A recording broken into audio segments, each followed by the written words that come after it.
Hyvää päivää. Olen humanologian professori Jukka Mölkkynen.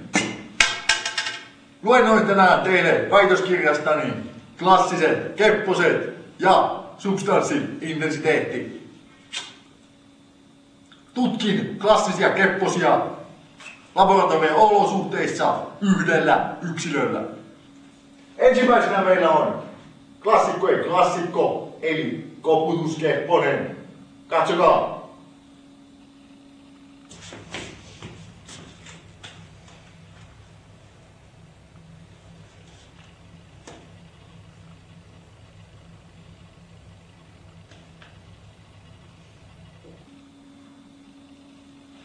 Toisena kepposena meillä oli hyvin tuttu ja turvallinen potkukepponen.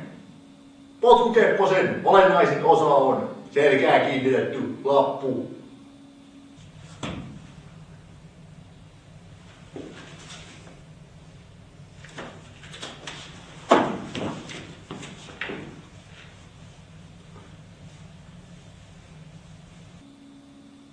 Kolmatta kepposta tutkimuksissaan on käyttänyt myös miamilainen tutkijapariskunta Viking ja Silja Laine.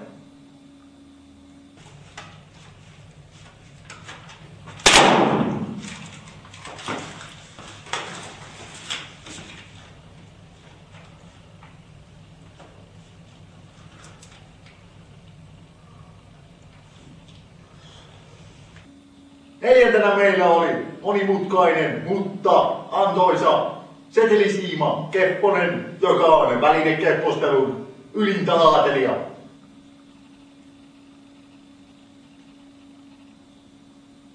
Video, kiitos.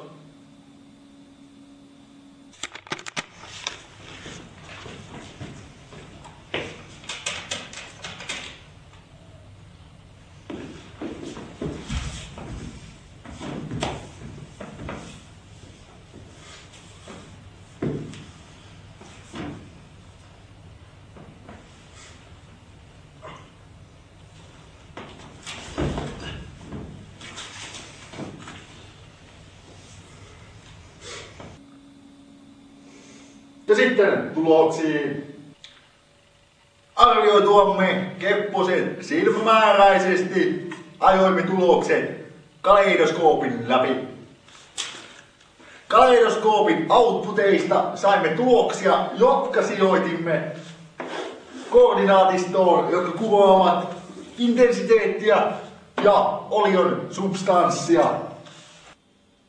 Ensimmäinen eli koputuskepponen oli intensiteetiltään harvinaisen suuri, mutta sitä seuranneen potkukepposen intensiteetti oli dynaamisuudestaan huolimatta kovin matala.